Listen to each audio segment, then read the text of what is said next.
अस्सलाम वालेकुम व्यूअर्स, आप देख रहे हैं कॉर्पोरेट एंड टैक्स काउंसिल। जैसा कि आप जानते हैं कि एफपीआर ने सेल टैक्स में बहुत बड़ा धमाका किया था। एसआरओ 350 आया था। एसआरओ 350 थोड़ा सा आपको रिकॉल करवाऊँ कि उसमें यही था कि आपने 6 अप्रैल से पहले पहले अपनी बैलेंस शीट सबमिट करनी है। अब क्या हुआ है कि एफपीआर ने इसके ऊपर सख्ती से अमल दरामद शुरू कर दिया है। वो लोग जिनकी बैलेंस शीट सबमिट नहीं है उनकी सेल टैक्स की रिटर्नें भी फाइल नहीं हो रही। आज की वीडियो में हम आपको बताएंगे किस तरह से आप अपनी बैलेंस शीट फाइल कर सकते हैं। इसमें थोड़ी सी एम्बिग्यूटी ये थी कि एफपीआर ने ये नहीं बताया था एसआरओ में कि कौन सी डेट की बैलेंस शीट आप सबमिट करवाएं, उसका मोड क्या होगा, ऑनलाइन या ऑफलाइन। कुछ दिन पहले एफपीआर ने इसका ऑनलाइन मॉड्यूल जो है तो इंट्रोड्यूस किया है। तो हम आज की वीडियो में आपको बताएंगे किस तरह ऑनलाइन आप अपनी बैलेंस शीट सबमिट कर सकते हैं। तो आइए चलते हैं स्क्रीन की तरफ। जी व्यूअर्स, सबसे पहले आपने लॉगिन कर देना है। लॉगिन करने के बाद हम आपको दिखा रहे हैं कि अगर आपकी बैलेंस शीट सबमिट नहीं है तो आपकी सेल टैक्स रिटर्न फाइल नहीं हो सकेगी। तो ये आप देख सकते हैं कि एक सेल टैक्स की रिटर्न है, ये हमने ओपन की है। ये देख लें, रिटर्न आपके सामने ओपन हो गई। अब इसका एनेक्चर सी में सबमिट करूँगा।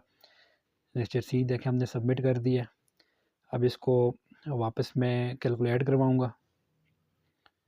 ये देखें कैलकुलेशन हो गई है इसकी। अब इसको वेरीफाई करूँगा।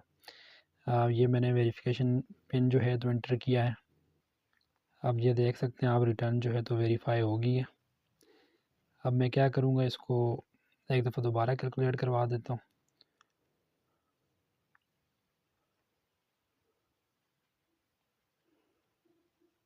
अब दोबारा से ये कैलकुलेशन हो गई है। अब इसको मैं सबमिट करने की ट्राई करता हूँ। अब ये दोबारा से कैलकुलेशन मांग रहा है, तो एक दफ़ा फिर मैं इसको कैलकुलेट करवा लेता हूँ। दोबारा से कैलकुलेशन होगी। अब मैं फिर सबमिट करने के लिए ट्राई करता हूँ। आप देख लें, जैसे ही मैंने सबमिट पे क्लिक किया तो उसने एरर दे दिया कि आपकी बैलेंस शीट जो है तो सबमिट नहीं है। तो इससे पहले हमें बैलेंस शीट सबमिट करनी पड़ेगी। बैलेंस शीट सबमिट होगी तो तब जाके रिटर्न सबमिट होगी। जी व्यूअर्स, ये देख सकते हैं बैलेंस शीट के लिए हम आपको बताएंगे किस तरह आप अपनी बैलेंस शीट जो है सबमिट कर सकते हैं। आपने रजिस्ट्रेशन के ऊपर क्लिक करना है, वहाँ से फॉर्म्स के ऊपर क्लिक करना है। फॉर्म्स के ऊपर क्लिक करेंगे तो आपको आगे बैलेंस शीट वाला ऑप्शन नज़र आ जाएगा। जब आप उस पर क्लिक करेंगे तो इस तरह की विंडो आपके सामने ओपन हो जाएगी। इसमें जो है तो कंटेंट है, डाटा है, अटैचमेंट है और असाइनमेंट है।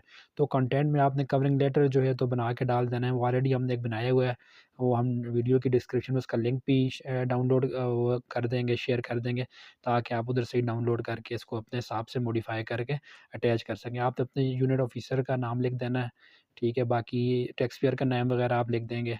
लिख के इसको इस तरह से कॉपी कर देंगे। ये डॉक्यूमेंट्स हम अटैच भी कर देंगे साथ। यहाँ पे आप इसको पेस्ट कर देंगे। ये आपका कंटेंट हो जाएगा। फिर आपने आ जाना है डाटा में।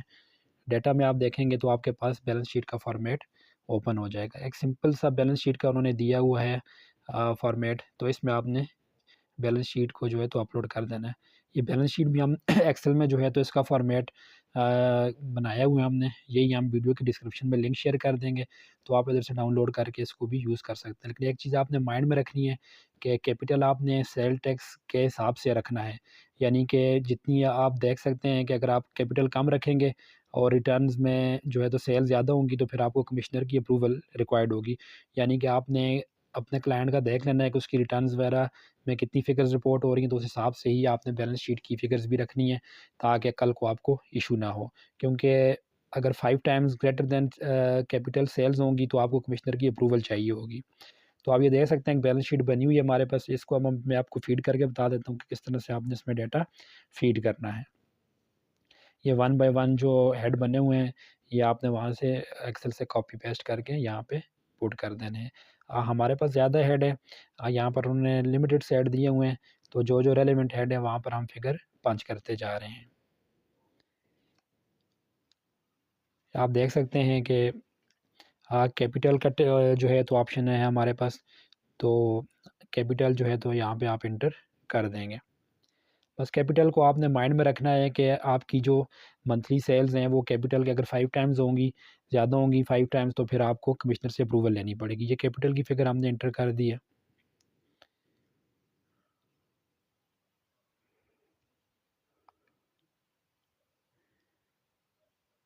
1 बाय 1 बाकी फ़िगर्स भी हम इसमें पंच करते जा रहे हैं।